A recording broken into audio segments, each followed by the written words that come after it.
I tell you how that happened. Yeah, and I'll tell you how the whole scenario happened. Um, I came home on a Tuesday, like it is today, from West Yeah, Brom, and there's a jacket potato stand at West Brom in the town centre. Everyone knows where it is. If not, yeah, you yeah, should yeah. check it out. But you be careful what you Not eat his there, though. fault. Yeah, yeah, no, no, not his fault. I had That's a what jacket caused it. potato, right, with cheese and beans. And I came home Tuesday night and I just felt, as if the food sits there on your chest and it hasn't digested properly. And I thought, all right, it just hasn't digested. So then the next morning I got up and I thought, I know why it hasn't digested. You haven't been to the gym for about like 3 weeks, So I picked my saman up, went to the gym, did a 5K run, had a sauna and a steam, felt better. And I thought, yeah, this is much better. But Wednesday evening I came back and had the same sort of feeling. And I told mum, and as mums do, their Ilaj to everything is, we're Mm. going to Jabila, have a cup of tea. And I thought, what? And I thought, you're right, okay, I'll have a cup of tea. In the morning on Thursdays, I do the school runs. So just as I Yeah. was about to drop my daughter off, um, I said to my mum, I said, I still, my mum actually said to me, she goes, you still got that chest sort of a pain thing, that acid sort of thing. And I said, yeah, I think it's acid. She goes, why don't you go to hospital? And it's a Thursday morning, no one's going to be there. You'll be out by a couple of hours. So I thought, that's all right. Dropped my daughter off, drove into the hospital, fit as a fiddle. I said, I've got a bit of acid and a bit of chest pain. And they go, all right, we'll put you in a machine. They put me on a ECG. They said, no, it looks all right. It's probably just acid, but because you said chest pain, we've got to do your bloods.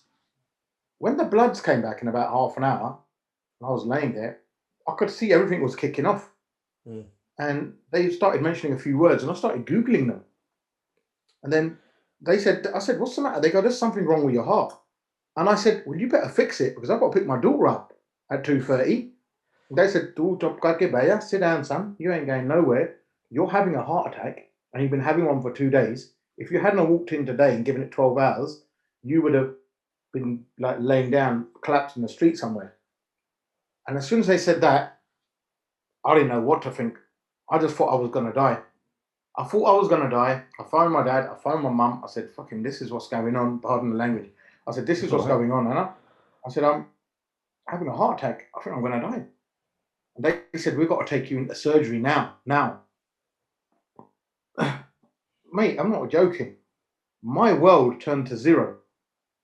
Yeah. At that time, I had a 1 year old Mm. and a 6 year old. Yeah. Yeah. Right. So my world was turned to zero. All I could think about, and my only prayer, I remember I was on the operating table, was like, Rabbah, let me see the sunrise tomorrow. Let me see that. My mum was in pieces. So I tried to avoid, before I went into operation, I tried to WhatsApp my mum, and I WhatsApped her on video, and I couldn't get any words out because I didn't know what to say. So I just looked at her and started crying, and she just looked at me and started crying.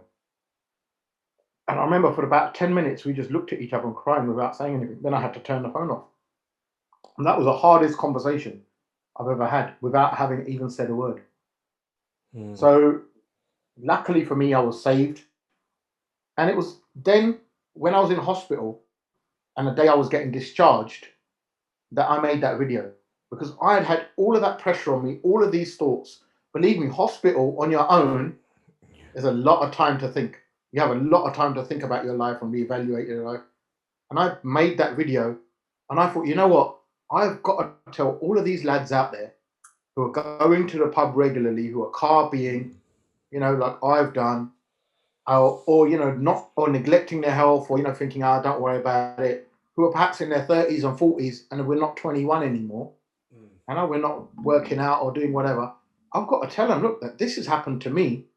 You need to watch yourselves, and that's exactly what I did. I did not plan that. It was off the cuff. Just as I was about to leave, I got someone to hold my phone, and they recorded the interview, and I just did it, and I just put it out there, and I just thought, you know what, I'm just going to put it out there. But the response was amazing. It was like amazing. And I'm Mm. at, like the response was, thank God for your honesty. I remember a week after, I started getting messages from people saying, thanks, your video saved our dad's life. And I'm like, what do you mean saved our dad's life?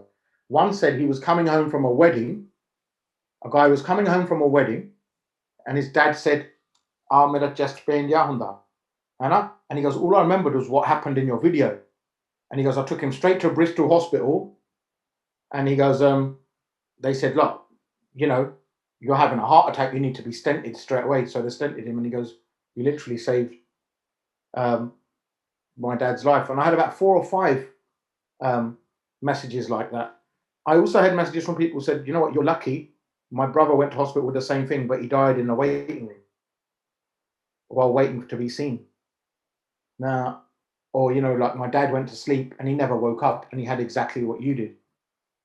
So it was 2 like ends of the spectrum, and the response was amazing. But at the end of the day, what I just said was the truth. That's what happened to me.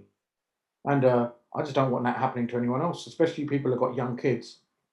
And you know, it really, you know, that really shook me, and it really sort of got me to think about myself, and also got me to like sit down with people and talk to them as well. I say to a lot of people, look, we need to calm our stuff down, man.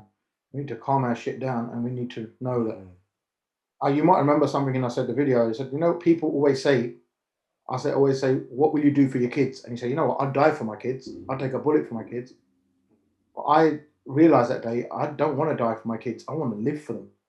I want to live. I want to be around. I want to see them. You know, why would you want to die for my kids when you got a choice to live for them? So this is what I do now. I live for my kids. I try and keep healthy. This lockdown hasn't been good, but the other 2 were quite good.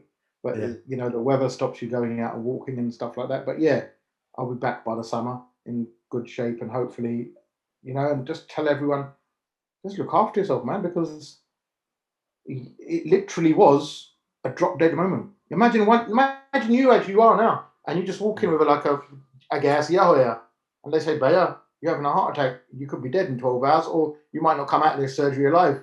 I had to sign all the paperwork that you sign that, you know, before you have an operation, that if I die and blah, blah, blah. And my kids were at school. I never got to even see my kids. And the worst part, I think I remember the worst day after my operation was when my daughter Cushy came to see me in hospital, and I had 20 tubes sticking out of my body. And that was a day after the operation, and I couldn't even talk properly. I was groggy. I had tubes in my mouth. And she looked at me and she said, I need to go. I don't want to be here. It's only like a 6-year-old saying, I don't. And I realized that I was a hero, and no one can see their hero like that, battered and at death's door. So that really, really shook me up mentally. That really shook me mentally. And then after I made the video, I thought I have to get all of these feelings out of my system before they stay with me, and I'd start developing mental health issues.